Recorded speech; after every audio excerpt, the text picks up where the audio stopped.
चलिए। Hello everyone, आज हम समझेंगे आईसी इंजन के बारे में, जो कि अभी हमारे पास है 4 स्ट्रोक पेट्रोल इंजन। बेसिकली हम इसके आज पार्ट्स, इसकी वर्किंग, कौन कौन से स्ट्रोक्स मिलकर एक पूरी साइकिल को कंप्लीट करते हैं, किस स्ट्रोक में क्या प्रोसेस चलती है, वो सारी चीज़ों को समझेंगे।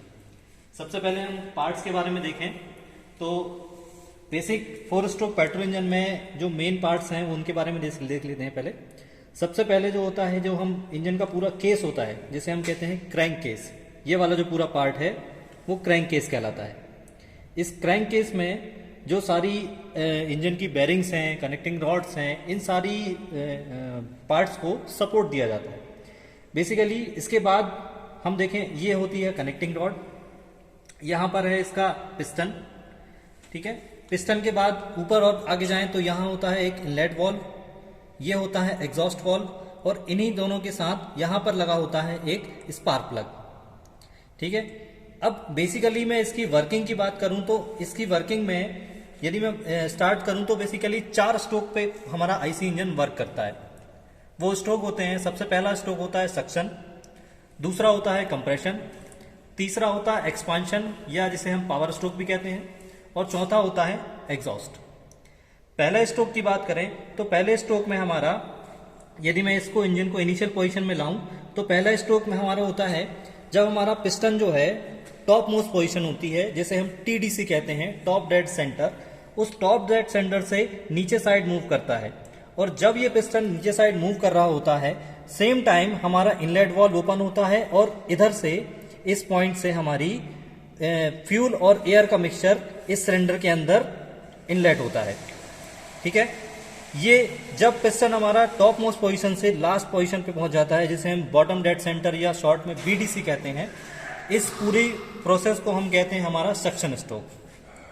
सेकेंड थिंग, जब ये स्ट्रोक खत्म हो जाता है या इस स्ट्रोक एंड हो जाता है, सब सेकेंड स्ट्रोक में हमारा जो इनलेट वाल्व है ये हो जाता है क्लोज। अगला स्ट्रोक जो होता है वो होता है कंप्रेशन स्ट्रोक। कंप्रेशन स्ट्रोक में क्या होगा, पिस्टन जो होगा हमारा बॉटम डेड सेंटर से वापस से ऊपर मूव करेगा, जिसे हम कहते हैं टॉप डेड सेंटर, और इस एंड के, इस स्ट्रोक के एंड में हमारा जो चार्ज आया हुआ है, फ्रेश चार्ज, जिसे हम एयर और फ्यूल का मिक्सचर कहते हैं, वो इस स्ट्रोक के एंड में इतना कंप्रेस हो जाता है, देन उस स्ट्रोक की खत्म होने से पहले ही कुछ डिग्री पहले, जो लगभग 10 से 15 डिग्री पहले होता है, उस समय स्पार्क जनरेट होती है। उस स्पार्क से जो फ्रेश चार्ज आया हुआ है वो इग्नाइट होके कंबस्ट होता है। देन इस कंबशन के कारण जो बर्न गैसेस हैं, वो बर्न गैसेस एक रैपिडली प्रेशर से एक्सपांड होती हैं, और उस एक्सपांशन के कारण ये पिस्टन को ऊपर से नीचे साइड प्रेस करती हैं, जिसे हम कहते हैं हमारा एक्सपांशन स्ट्रोक, ठीक है। इस एक्सपांशन स्ट्रोक के बाद देन अब जो बर्न गैसेस का स्मोक बचा हुआ है सिलेंडर के अंदर, उस स्मोक को बाहर निकाला जाता है, जिसको कहते हैं एग्जॉस्ट। और इस एग्जॉस्ट स्ट्रोक में पिस्टन वापस से बॉटम डेड सेंटर से ऊपर की ओर टॉप डेड सेंटर की ओर मूव करता है, और इस केस में हमारा एग्जॉस्ट वाल्व ओपन होता है, और यहाँ सर हमारी सारी जो गैसेस हैं, फ्लू गैसेस या स्मोक हैं, वो बाहर निकल जाते हैं। तो इतनी ये 4 स्ट्रोक की बेसिक साइकिल होती है हमारी, जिससे हम 4 स्ट्रोक में कंप्लीट करते हैं किसी एक 4 स्ट्रोक पेट्रोल इंजन के लिए।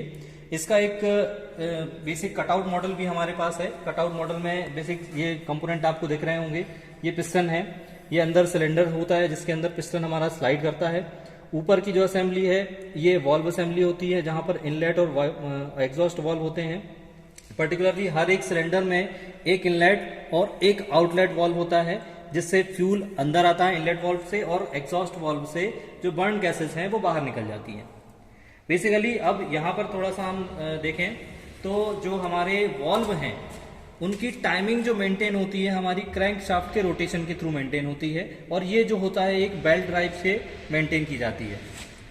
जैसे हर एक इंजन में हम देखते हैं कि सपोज ये एक 3 सिलेंडर इंजन है, तो इस 3 सिलेंडर इंजन में हर एक इंजन में, जैसे भी मैंने 4 स्ट्रोक के बारे में डिस्कस किया था, उन 4 स्ट्रोक में से हर एक सिलेंडर में पर्टिकुलर एक टाइम पे एक स्ट्रोक चलता होता है, जिसे हम कहते हैं कि इनका सिंक्रोनाइजेशन होता है। उसको सिंक्रोनाइजेशन करने का पर्पस ये होता है कि इन केस सपोज हर एक सिलेंडर में सेम स्ट्रोक चल रहा हो, तो जो पावर डिलीवरी होगी वो एकदम कांस्टेंट नहीं होगी, वाइब्रेटिंग पावर आउटपुट मिलेगा।